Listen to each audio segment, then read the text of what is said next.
ഇനി 60-ലധികം തിരക്കഥകളും എഴുതിയ ആളാണ്. 6 സിനിമകൾ സംവിധാനം ചെയ്തു. അങ്ങനെയുള്ള MTയുടെ ചലച്ചിത്ര ജീവിതം തീർച്ചയായും വിലയിരുത്തപ്പെടേണ്ടതാണ്. അതിന് ആധികാരികമായ നവീന ചലച്ചിത്ര നിരൂപണ പദ്ധതികൾ മലയാളത്തിൽ ആവിഷ്കരിച്ച GP രാമചന്ദ്രനുണ്ട്. അദ്ദേഹത്തെ സാദരം ക്ഷണിക്കുന്നു. പ്രിയപ്പെട്ട അധ്യക്ഷൻ ആലങ്കോട് ലീലാകൃഷ്ണൻ, ഇവിടെ പ്രബന്ധങ്ങൾ അവതരിപ്പിച്ച അശോകൻ ചെരുവിൽ ബെന്യാമിൻ, അതുപോലെ രജനി സുബോധ്, കമൽനാഥ്, തുഞ്ചൻ സ്മാരക ട്രസ്റ്റിൻ്റെ പുതിയ അധ്യക്ഷനായിട്ടുള്ള നമ്മളുടെ പ്രിയപ്പെട്ട വൈശാഖ മാഷ്, പ്രിയപ്പെട്ട സഹോദരി സഹോദരന്മാർ, തുഞ്ചൻ പറമ്പിൽ വന്ന് ഈ വളരെ സമാദരണീയമായ ഈ ഒരു സമ്മേളനത്തിൽ MTയെ ആദരിക്കുന്ന വളരെ വിപുലവും അതുപോലെ തന്നെ അർത്ഥപൂർണവും സമഗ്രവുമായി വിഭാവനം ചെയ്യപ്പെട്ടിട്ടുള്ള ഈ ഒരു സമ്മേളനത്തിൽ പങ്കെടുക്കാൻ സാധിച്ചതിൽ ഉള്ള ഒരു സന്തോഷം ഞാൻ ആദ്യമായിട്ട് അറിയിക്കുകയാണ്. ഇതിൻ്റെ സംഘാടകരോടും തുഞ്ചൻ ട്രസ്റ്റിനോടും അതുപോലെ തന്നെ സാഹിത്യ അക്കാദമിയോടുമൊക്കെയുള്ള നന്ദി അറിയിക്കുന്നു. ഇവിടെ അധ്യക്ഷൻ സൂചിപ്പിച്ചതുപോലെയും ഇവിടെ MT സാഹിത്യകാരൻ എന്നുള്ള രീതിയിൽ തന്നെയാണ് അദ്ദേഹം സ്വയവും എപ്പോഴും അടയാളപ്പെടുത്തപ്പെടാറുള്ളത്. നമ്മളുടെയൊക്കെ തന്നെ ഓർമ്മയിലും വായനയിലും തുടർന്നുള്ള കാലത്തും അതപ്രകാരം തന്നെ ആയിരിക്കും. ഒരു സിനിമാക്കാരൻ എന്ന ഇതിലേറെ സാഹിത്യകാരൻ, പത്രാധിപർ, അതുപോലെ മറ്റ് പല മേഖലകളിൽ അദ്ദേഹം കഴിവ് തെളിയിക്കുകയും അതുകൊണ്ട് തന്നെ ഒരു നിറഞ്ഞ ജീവിതം അദ്ദേഹത്തിനുണ്ട് എന്ന് ഏത് കാലഘട്ടത്തിലും പറയാൻ കഴിയുകയും ചെയ്യും.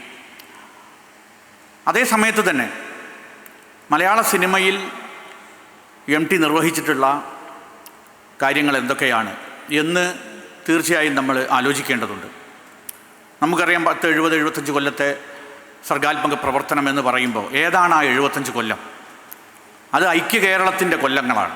57-ൽ ഐക്യ കേരളം രൂപീകരിച്ച് ഒരാധുനികമായ സമൂഹം, ആധുനികമായ ഒരു മനുഷ്യ സമൂഹം, ജനാധിപത്യപരമായ പുരോഗമനപരമായ നവോത്ഥാന മൂല്യങ്ങൾ, മതേതരത്വം, പുരോഗമനം, സോഷ്യലിസം, സാമൂഹ്യനീതി, ഇതിനെല്ലാം വേണ്ടിയിട്ടുള്ള, ഇതെല്ലാം അച്ചീവ് ചെയ്തെന്ന് പറയാൻ കഴിയില്ല, പക്ഷേ ഇതിനെല്ലാം വേണ്ടിയിട്ടുള്ള നിരന്തരമായ ശ്രമങ്ങളാണ് നമ്മളുടെ ആധുനിക കേരളത്തിൻ്റെ ചരിത്രം എന്ന് പറയുന്നത്. ആ ചരിത്രത്തിലെ അതിൻ്റെ ദീപശിഖ തൻ്റെ മേഖലകളിലെല്ലാം ഉയർത്തിപ്പിടിച്ച ആൾ എന്നുള്ള രീതിയിലാണ് MTയുടെ ചലച്ചിത്ര സംഭാവനകളെയും നമ്മൾ വിലയിരുത്തേണ്ടത്. നമുക്കറിയാം, മലയാള സിനിമ എപ്പോഴും നമുക്ക് അഭിമാനകരമായ ഒന്നല്ല. പ്രത്യേകിച്ച് ഇപ്പോൾ നേരത്തെ ഇതിനു മുൻപ് നടന്ന സമ്മേളനത്തിൽ C. രാധാകൃഷ്ണൻ സൂചിപ്പിച്ചതുപോലെ പത്രങ്ങളോ നമ്മളിന്ന് വയലൻസിനെ കുറിച്ചാണ് പലപ്പോഴും ഈ വയലൻസിൽ സിനിമയുടെ പങ്ക് എന്താണ് എന്നതിനെ സംബന്ധിച്ചൊക്കെ തന്നെ വലിയ ആലോചനകൾ നടക്കുന്നുണ്ട്. വലിയ രീതിയിൽ അത് വിമർശിക്കപ്പെടുന്നുമുണ്ട്.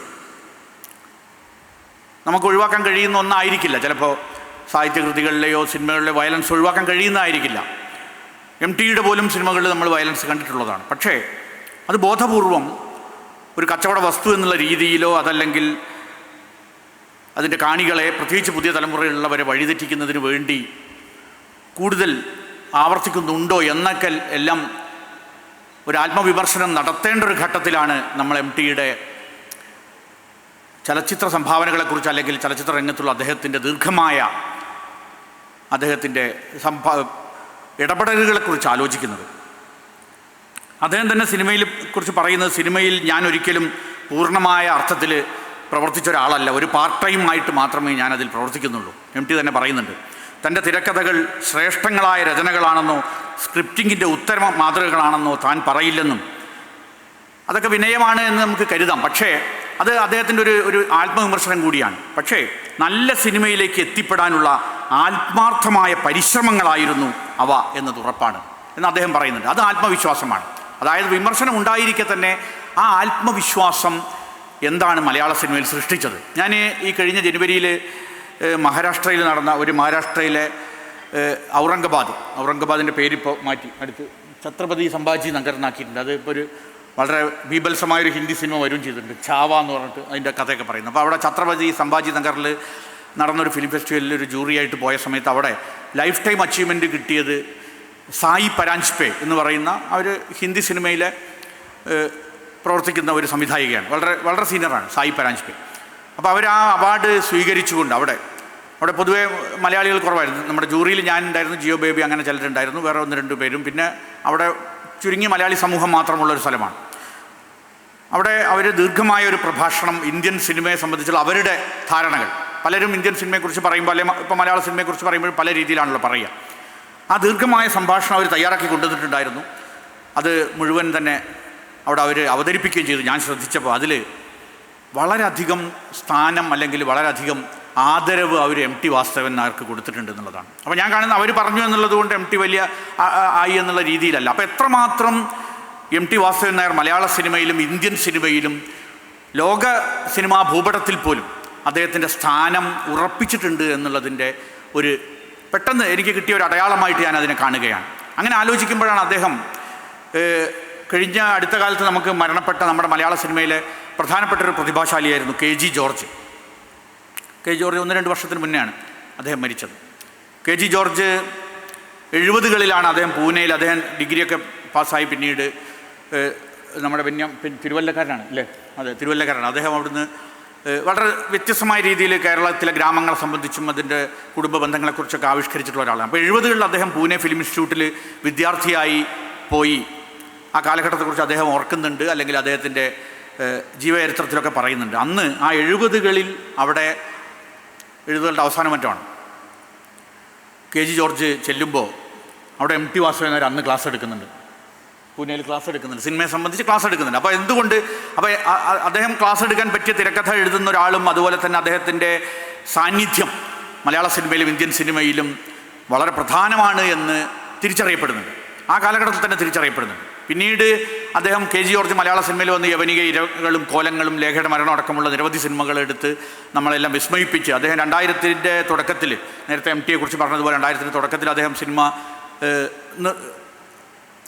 പിന്നീട് എടുക്കാതിരിക്കുകയും പിന്നീട് ദീർഘകാലം കഴിഞ്ഞ് മരിക്കുകയും ചെയ്തു. അപ്പോഴും MT സജീവമായി, അദ്ദേഹം കഥകൾ എഴുതുന്നുണ്ടാവില്ല, പക്ഷേ MT സജീവമായി നമ്മളുടെ ചർച്ചകളിൽ പല കാര്യങ്ങൾ ഉന്നയിച്ചുകൊണ്ടും ഒക്കെ തന്നെ നിൽക്കുന്നുണ്ടായിരുന്നു. അപ്പോൾ അത്ര വളരെ ദീർഘമായ ഒരു ലൈഫ് സ്പാനിലൂടെ ഈ കഴിഞ്ഞ കാലഘട്ടത്തിൻ്റെ പരിണാമത്തിൻ്റെ, കേരളത്തിൻ്റെ പരിണാമത്തിൽ, അപ്പം നമ്മൾ പെട്ടെന്ന് ഒരു കാര്യം പറഞ്ഞാൽ നമുക്കറിയാം, ഇപ്പം മലയാള സിനിമയിൽ MT ഇല്ലായിരുന്നു എന്ന് വിചാരിക്കാം. മറ്റു പലരുടെയും അതുപോലെ വളരെ വലിയ സ്ഥാനം വഹിച്ച പല ആൾക്കാരുണ്ട്, P. ഭാസ്കരൻ മാഷ് തൊട്ടിട്ട്, അല്ലെങ്കിൽ പുതിയ കാലഘട്ടത്തിൽ അടൂരൊക്കെ ഉണ്ട്, ഇല്ല എന്നല്ല. പക്ഷേ MTയുടെ സിനിമകൾ ഇല്ലായിരുന്നു എന്ന് വിചാരിക്കുക.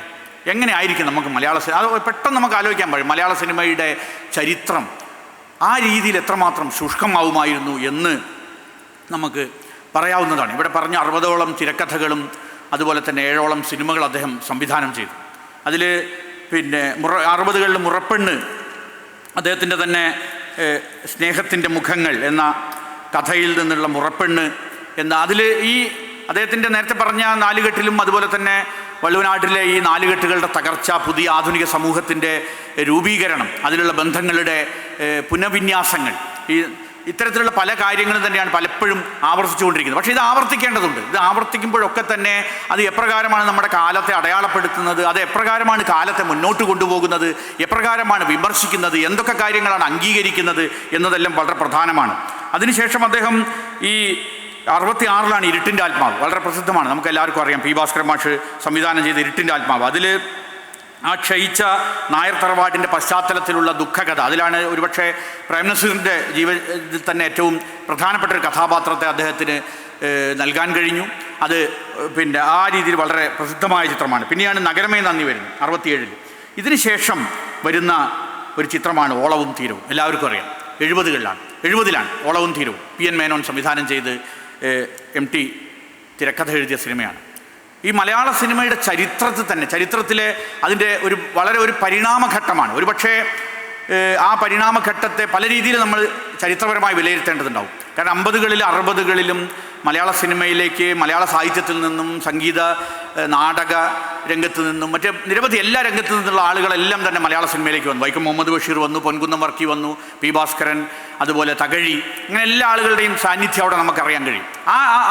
അതിൻ്റെ ഭാഗമായിട്ട് തന്നെയാണ് MTയും വരുന്നത്.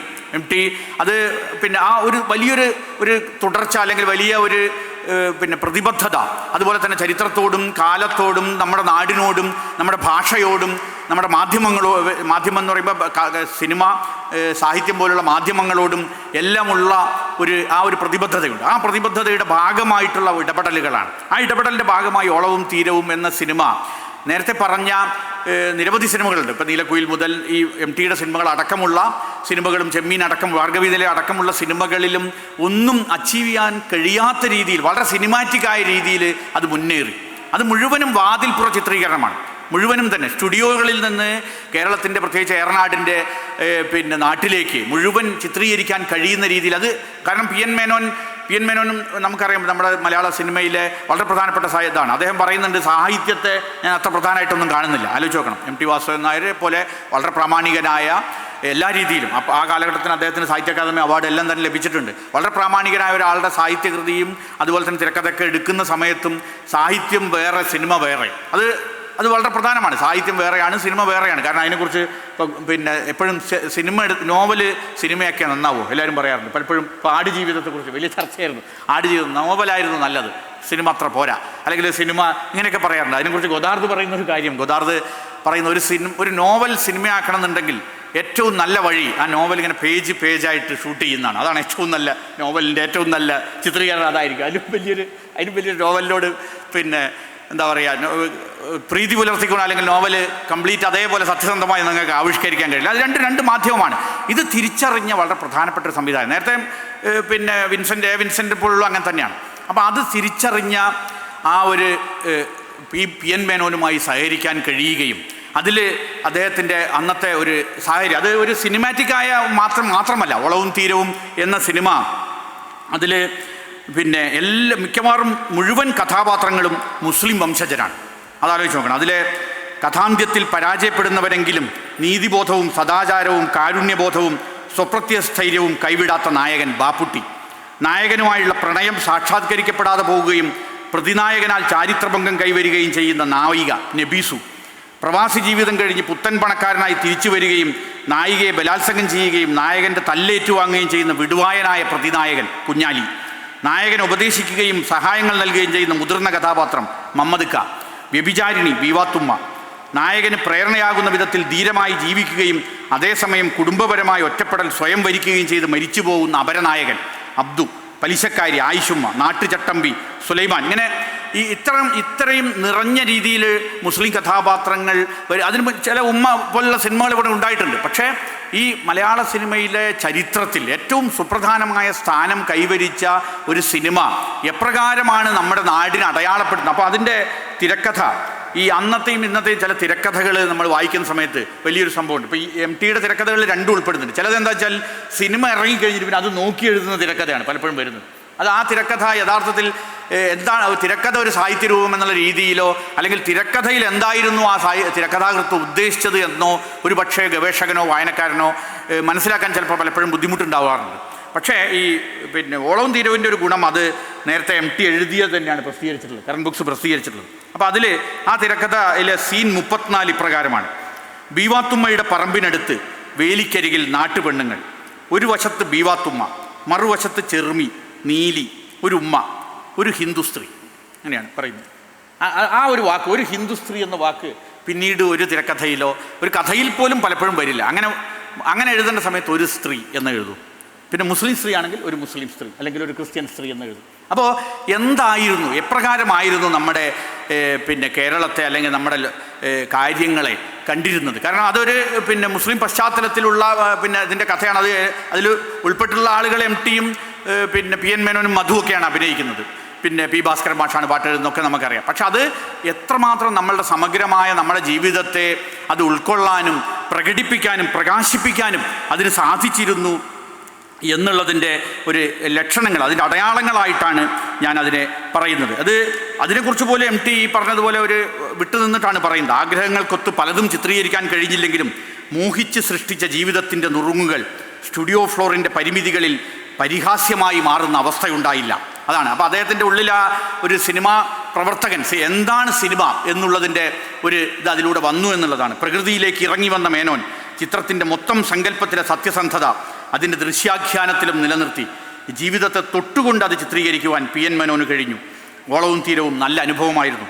ഹൃദയത്തോടടുത്തൊരു സിനിമയായി ഞാനതിനെ വിശേഷിപ്പിക്കും. അപ്പോൾ അദ്ദേഹത്തിന് നേരത്തെ പറഞ്ഞതുപോലെ വായന, അദ്ദേഹം സിനിമയെ പ്രധാനമായി കാണുന്നില്ല എന്നൊക്കെ അദ്ദേഹം പറയുന്നുണ്ടെങ്കിലും അദ്ദേഹം നിരന്തരമായി സിനിമകൾ കണ്ടുകൊണ്ടിരിക്കുന്ന ഒരാളുമായിരുന്നു. തീർച്ചയായും അദ്ദേഹത്തിൻ്റെ സിനിമ പാഠശാല എന്ന് പറയുന്ന ഒന്ന് ക്രൗൺ തിയേറ്ററാണ് കോഴിക്കോട്. കാരണം അത് മനസ്സിലാക്കിയത്, ഞാനും കോഴിക്കോട് പഠിച്ച ഒരാളായതുകൊണ്ട് ക്രൗൺ തിയേറ്ററിൽ അന്ന് കോളേജിൽ പോകുന്നതിൽ കൂടുതൽ ക്രൗൺ തിയേറ്ററിൽ പോയിക്കൊണ്ടിരുന്ന ഒരാളെന്നുള്ള നിലയ്ക്ക് എന്തായിരുന്നു ക്രൗൺ തിയേറ്ററിലൂടെ നമുക്ക് മാറിക്കൊണ്ടിരിക്കുന്നതെന്ന് അറിയാൻ. കാരണം ക്രൗൺ തിയേറ്ററിൻ്റെ ഒരു ലോക്കൽ ഹിസ്റ്ററി, കോഴിക്കോട് ആർട്സ് കോളേജിലെ MA വിദ്യാർത്ഥികൾ പിന്നെ അവരുടെ ലോക്കൽ ഹിസ്റ്ററി പ്രോജക്റ്റിൻ്റെ ഭാഗമായിട്ട് ചെയ്തു.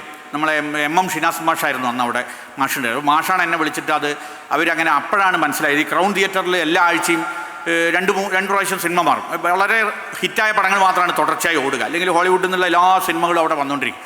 അപ്പോൾ ഈ സിനിമ വെള്ളിയാഴ്ച മാറുന്നു, അല്ലെങ്കിൽ ചിലപ്പോൾ വീണ്ടും ചൊവ്വാഴ്ച മാറും. ഈ മാറുന്നതിന് തൊട്ട് മുൻപ് തന്നെ അവർ വലിയൊരു കുറിപ്പ്, വലിയൊരു നോട്ടീസ് തയ്യാറാക്കും. അന്നത്തെ കാലത്താണ്, ഇപ്പോഴത്തെ കാലത്ത് ഈ വിക്കിപീഡിയ ഇതൊന്നും ഇല്ലാത്ത കാലമാണ്. അപ്പോൾ നമുക്കത് അന്ന് ഇത് തയ്യാറാക്കിയിട്ട് അവർ പ്രധാനപ്പെട്ട ആളുകളുടെ എല്ലാം നേരിട്ട് എത്തിക്കും. അതിലൊന്ന് മാതൃഭൂമിയിലുള്ള MT വാസുദേവൻ നായരുടെ മേശപ്പുറത്താണ്. അത് അദ്ദേഹം നോക്കില്ലോ എന്നുള്ളത് അദ്ദേഹത്തിൻ്റെ തിരക്കുകളനുസരിച്ച് അത് ആ നോട്ടീസ് അവിടെ കൊണ്ടുവച്ചിരിക്കും. അപ്പോൾ അതിൻ്റെ ഒരു ഇത് ആലോചിച്ച് നോക്കുക, എത്ര പ്രധാനപ്പെട്ട ഒരു കാണിയായി അവർ തിരിച്ചറിയുന്നു. ഒരുപക്ഷേ ക്രൗണിലൂടെ ലോക സിനിമ തിരിച്ചറിയുന്നു. അതുപോലെ തന്നെ അദ്ദേഹത്തിൻ്റെ ജീവിതത്തിൽ അദ്ദേഹം എത്രമാത്രം പ്രധാനപ്പെട്ട് മനസ്സിലാക്കുന്നു എന്നുള്ളത് നമ്മൾ കാണണം. ഇതിൻ്റെ തുടർച്ചയായി നമ്മൾ ധാരാളമായിട്ട് പറയാറുള്ള സിനിമയാണ് നിർമാല്യം. ഞാൻ ഇന്നും പിന്നെ നിർമാല്യം കാണുന്നതിന് പകരം നിർമാല്യത്തെ സംബന്ധിച്ചുള്ള ഒരുപക്ഷെ മലയാള സിനിമാ വിമർശനത്തിൻ്റെ ചരിത്രത്തിൽ തന്നെ ഏറ്റവും നല്ലൊരു ലേഖനം ഷൺമുഖാസ് എഴുതിയ ഒരു ലേഖനമാണ് ദൈവനർത്തകൻ്റെ ക്രോധം എന്ന സിനിമ. അതേ ലേഖനം ആലങ്കോട് വായിച്ചിട്ടുണ്ടാവുന്നു മാതൃഭൂമിയിൽ. അത് സംസ്ഥാന അവാർഡൊക്കെ ലഭിച്ചൊരു കാരണം ഷൺമുഖാസ് മാഷിൻ്റെ ഒരു രചനാരീതി, അദ്ദേഹം ഒരു ചലച്ചിത്ര നിരൂപണത്തെ ഒരു ആത്മീയ യാത്ര പോലെ ചെയ്യുന്ന ഒരാളാണ് ഷൺമുഖാസ് മാഷ്. അത് അദ്ദേഹത്തിൻ്റെ ആ ഒരു ലേഖനം ഞാൻ വീണ്ടും വായിച്ചു. അപ്പോൾ അദ്ദേഹം അതിൽ ഈ പിന്നെ എങ്ങനെ നിർമാല്യം എന്ന അതിൽ പാതിരാവും പകൽ എന്തായിരുന്നു കഥയുടെ പേര് പള്ളിവാളും കാൽച്ചിലമ്പും എന്ന കഥ. ഇതിൽ പോലും ഇപ്പോൾ പള്ളിവാളും കാൽച്ചിലമ്പും ആ പേരിൽ പോലും ഉണ്ട്. വാളും ചിലമ്പും അല്ലേ ഉള്ളൂ. വാളും ചിലമ്പിനും പള്ളിവാളും അതിൻ്റെ ആ വിശേഷണത്തിലൂടെ, ആ വാക്കിൻ്റെ വിശേഷണത്തിലൂടെ തന്നെ അതിലേക്ക് കടന്നു വരുന്ന കാര്യങ്ങളുണ്ട്. വിശ്വാസം കടന്നു വരുന്നു, ദൈവം കടന്നു വരുന്നു, കാമം കടന്നു വരുന്നു, പണം കടന്നു വരുന്നു, അങ്ങനെ ബന്ധങ്ങൾ കടന്നു വരുന്നു, മാറ്റങ്ങൾ കടന്നു വരുന്നു.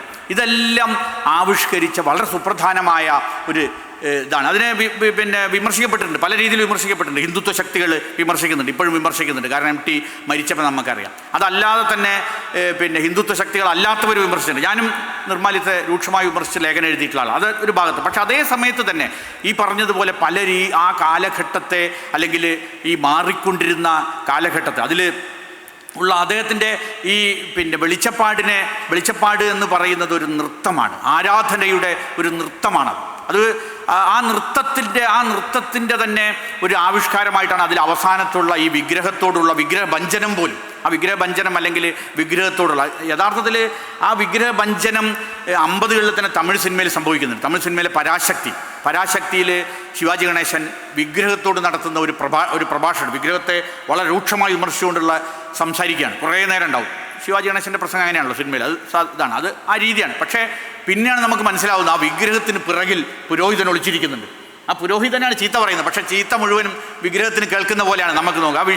അതിൻ്റെ ആ വിഷ്വൽ ഇമാജിനേഷൻ കരുണാനിധിയുടെ സ്ക്രിപ്റ്റാണ് ശിവാജി ആദ്യമായിട്ട് അഭിനയിച്ചിട്ടുള്ളത്. അപ്പോൾ ആ പരാശക്തിയിലുള്ള വിഗ്രഹഭഞ്ജനത്തിൻ്റെ തന്നെ മറ്റൊരാവിഷ്കാരമാണ് അത്. കാരണം മലയാള സിനിമയുടെ ഏറ്റവും ഉയരത്തിൽ, നേരത്തെ പറഞ്ഞ ഏത് സിനിമ മലയാള സിനിമയുടെ ചരിത്രം എടുത്താലും നമ്മളത് നിർമ്മാല്യം, അദ്ദേഹത്തിന് ദേശീയ അവാർഡ് ലഭിച്ചു. അദ്ദേഹം തന്നെ സംവിധാനം ചെയ്തു. മാത്രമല്ല അദ്ദേഹം അതൊരു നിയോ റിയലിസ്റ്റ് രീതി എന്നുള്ള രീതിയിൽ അതിൽ പലതും ആവിഷ്കരിക്കും. ആ കാലഘട്ടത്തിലൊക്കെ പലപ്പോഴും നമ്മൾ ഇപ്പോൾ ഉദാഹരണത്തിന് ലൈംഗിക ബന്ധം കാണിക്കുകയാണെന്നുണ്ടെങ്കിൽ ഉടനെ പൂവോ അല്ലെങ്കിൽ വേറെന്തെങ്കിലും അല്ലെങ്കിൽ നദിയിൽ ഇതിലങ്ങനെയല്ല. അതിൽ ആ നിയോ റിയലിസ്റ്റ് രീതി തന്നെ ലോക സിനിമയോട് അടുത്ത് നിൽക്കുന്ന രീതിയിൽ അദ്ദേഹത്തിന് അത് അവതരിപ്പിച്ചു എന്നുള്ളതും അങ്ങനെ പല രീതിയിലും നിർമാല്യത്തെ എടുത്തുയർത്തുന്ന ഒരു സിനിമയാണ്. ഇതിൽ MT എടുക്കാതെ പോകുന്നൊരു സിനിമയുണ്ട്. MT സംവിധാനം ചെയ്ത് ഒരു ഘട്ടം വരെ മാറിയിട്ട് അത് നിന്നുപോയൊരു സിനിമയുണ്ട്. ആ സിനിമയുടെ നിർമ്മാതാവിനെ കഴിഞ്ഞ ആഴ്ച വീണ്ടും പോയി കണ്ടു. ജയബാലമേനോൻ. അദ്ദേഹത്തിൻ്റെ ഇതിൽ ജനശക്തി ഫിലിംസ് എന്ന് പറയുന്ന ഒരു ഫിലിംസ് രൂപീകരിക്കുകയും കേരളത്തിലെ ഇടതുപക്ഷ പ്രസ്ഥാനം മുൻകൈ എടുത്തിട്ട് ദേവലോകം എന്ന ചെറുകാടിൻ്റെ നോവൽ, ഇപ്പോൾ കാട്ടൂർ കടവിനെ കുറിച്ച് പറഞ്ഞു. ഒരുപക്ഷെ കാട്ടൂർ കടവിൻ്റെ ഒരു അതേ രീതിയിൽ പ്രസ്ഥാനത്തിന് ഉള്ളിൽ നിന്നുകൊണ്ട് അല്ലെങ്കിൽ പ്രസ്ഥാനത്തെ തന്നെ വിമർശിക്കുന്ന ഒരു ആത്മവിമർശനത്തിൻ്റെയും അതുപോലെ തന്നെ അനിവാര്യമായ ചരിത്ര വിമർശനത്തിൻ്റെയും രാഷ്ട്രീയ വിമർശനത്തിൻ്റെയും ഒക്കെ ഇത് ഉയർത്തിപ്പിടിച്ച പ്രധാനപ്പെട്ട നോവലാണ് ചെറുകാടിൻ്റെ ദേവലോകം. ആ ദേവലോകമാണ് എം ടിയുടെ എത്രയോ കൃതികൾ നമുക്കുണ്ടല്ലോ. അതിൽ നിന്ന് ഈ ദേവലോകം എം ടി തന്നെ തിരക്കഥ എഴുതിയിട്ട് അദ്ദേഹം സംവിധാനം ചെയ്യാൻ ആരംഭിക്കുകയാണ്. അതിലാണ് മമ്മൂട്ടി ആദ്യമായിട്ട് അഭിനയിക്കുന്നത്. മമ്മൂട്ടി അഭിനയിക്കുകയും പിന്നീട് ആ സിനിമ മുടങ്ങിപ്പോവുകയും ചെയ്തു.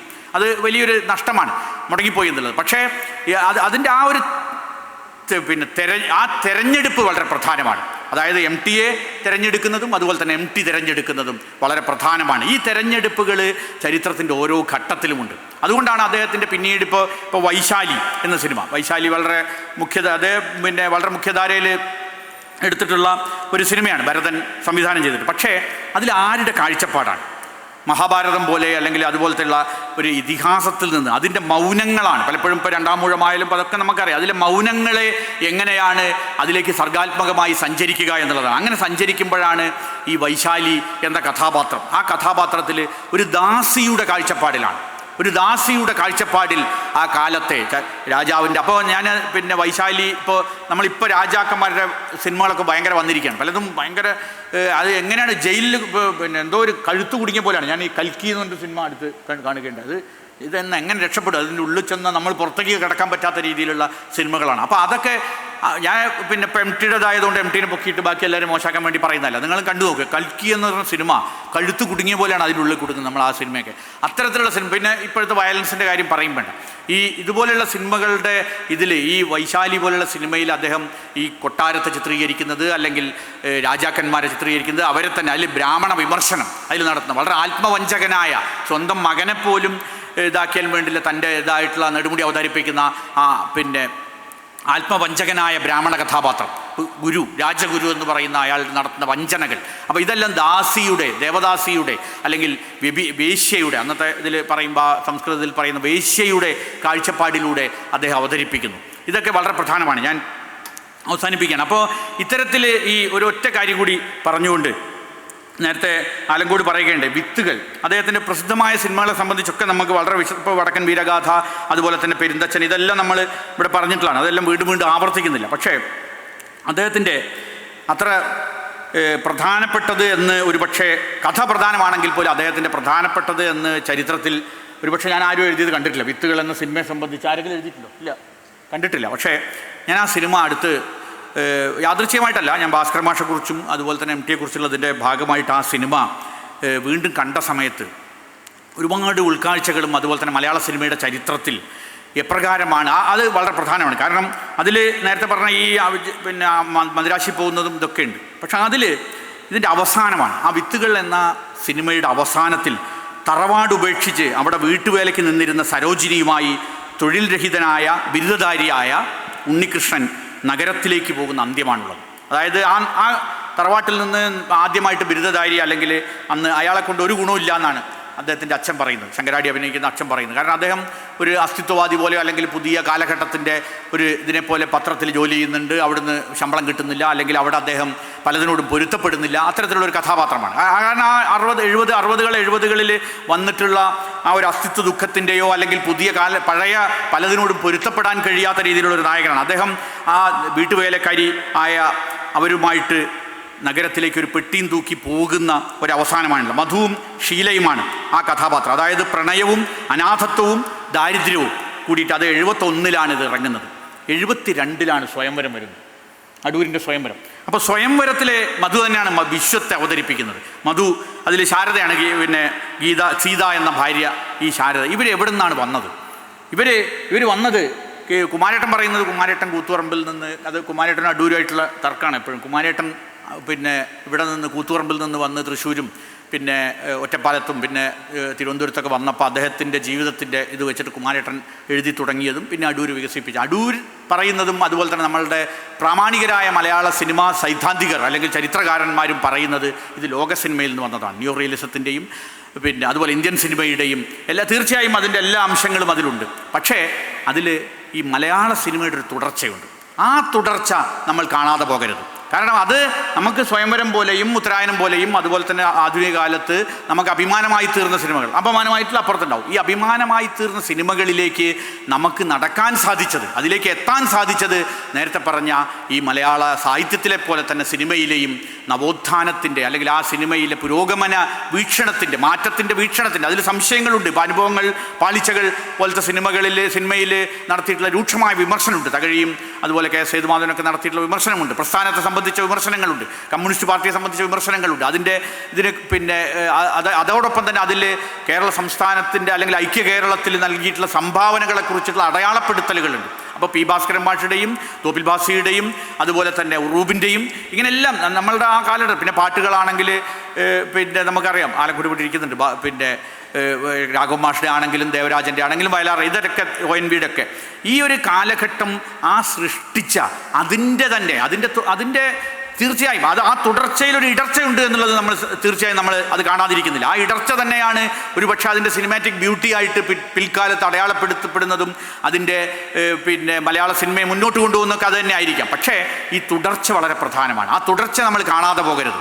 ആ തുടർച്ച, ആ കണ്ടിന്യൂറ്റി, ആ നൈരന്തര്യം എന്ന് പറയുന്ന നമ്മുടെ ചരിത്രത്തിൻ്റെ, നമ്മുടെ സാംസ്കാരിക ചരിത്രത്തിൻ്റെ, നമ്മളുടെ മാറ്റങ്ങളുടെ ചരിത്രത്തിൻ്റെ, നമ്മളുടെ രാഷ്ട്ര രൂപീകരണ ചരിത്രത്തിൻ്റെ, നമ്മളുടെ കേരളം എന്നത് തന്നെയാണ് നമ്മുടെ രാഷ്ട്രം എന്ന് പറയുന്ന ഇന്ത്യ രാഷ്ട്രം തന്നെ നമ്മുടെ കേരളം തന്നെയാണ്. അല്ലാതെ അതിൽ ഈ പിന്നെ മറ്റുള്ളതല്ല എന്ന് നമുക്കറിയാം. അതിൻ്റെ കാരണം മലയാള ഭാഷയ്ക്ക് മലയാള സാഹിത്യത്തിൻ്റെയും കഥകളുടെയും കേരളീയ ജീവിതത്തിൻ്റെയും സിനിമയുടെയും മാത്രം അഭിമാനം അല്ലല്ലോ. MT വാസുദേവൻ നായർ മലയാള ഭാഷയുടെയും ഒരു അഭിമാനമാണ്. കാരണം മലയാള ഭാഷയ്ക്ക് എത്രമാത്രം പിന്നെ തലയുയർത്തി നിൽക്കാൻ ലോകത്തിന് മുൻപിൽ, കേരളത്തിന് മുൻപില്ല, ഇന്ത്യയിലും ഇന്ത്യക്ക് പുറത്തും ഒക്കെ തന്നെ എത്രമാത്രം തലയുയർത്തിപ്പിടിച്ച് നിൽക്കാം എന്നതിൻ്റെ ഒരു അടയാളം കൂടിയാണ്. അപ്പോൾ ആ മലയാള ഭാഷയുടെ ഇതിൻ്റെയും നമ്മുടെ കേരളത്തിൻ്റെയൊക്കെ തന്നെ ആ രാഷ്ട്ര രൂപീകരണത്തിൽ കഴിഞ്ഞ കാലഘട്ടത്തിൽ നിർവഹിച്ചിട്ടുള്ള ആ ഒരു സാംസ്കാരിക നൈരന്തര്യം പിന്നെ അദ്ദേഹത്തിൻ്റെ സിനിമകളിൽ തീർച്ചയായും നേരത്തെ പറഞ്ഞതുപോലെ അദ്ദേഹത്തെ അതിൽ നിന്ന് മാറ്റി നിർത്തിയാൽ നമ്മൾ മലയാള സിനിമയുടെ ചരിത്രം എത്രമാത്രം ശുഷ്കമാകും. അപ്പോൾ അതിൽ നടത്തിയിട്ടുള്ള വളരെ പിന്നെ സുപ്രധാനമായ പങ്ക് തന്നെയാണ് അദ്ദേഹം നിർവഹിച്ചിട്ടുള്ളത്. അത് തുടർന്നും നമ്മൾ അന്വേഷിക്കേണ്ടി വരും. തീർച്ചയായും തുടർന്ന് നമ്മളുടെ സാംസ്കാരിക അന്വേഷണങ്ങളുടെ ഭാഗമായി സിനിമ ഗവേഷണങ്ങളുടെയും അതുപോലെ തന്നെ ഭാഗമായി ചലച്ചിത്രകാരന്മാരും, ഒരുപക്ഷെ നാളെയും ഇവിടെ സിനിമയെ സംബന്ധിച്ചുള്ള സെഷനുണ്ട്, അതിൽ ചലച്ചിത്രകാരന്മാരും മറ്റുള്ളവരൊക്കെ പങ്കെടുക്കുന്നുണ്ട്. അവരും അതിനെക്കുറിച്ച് പലതും പറയുമായിരിക്കുമെങ്കിലും ഈ ഒരു അവസരത്തിൽ ഇത്രയും MTയെ ആദരിക്കുന്നതിനും അതോടൊപ്പം തന്നെ അദ്ദേഹത്തിൻ്റെ ഓർമ്മകളും അദ്ദേഹത്തിൻ്റെ സിനിമകളിലൂടെ സഞ്ചരിക്കാനും സാധിച്ച ഈ ധന്യമുഹൂർത്തത്തെ സ്മരിച്ചുകൊണ്ട് ഞാൻ അദ്ദേഹത്തിൻ്റെ ആദരാഞ്ജലികൾ അർപ്പിച്ചുകൊണ്ടും നിങ്ങളോട് എല്ലാവരോടും നന്ദി സമർപ്പിച്ചുകൊണ്ടും അവസാനിപ്പിക്കുന്നു. അഭിവാദനങ്ങൾ.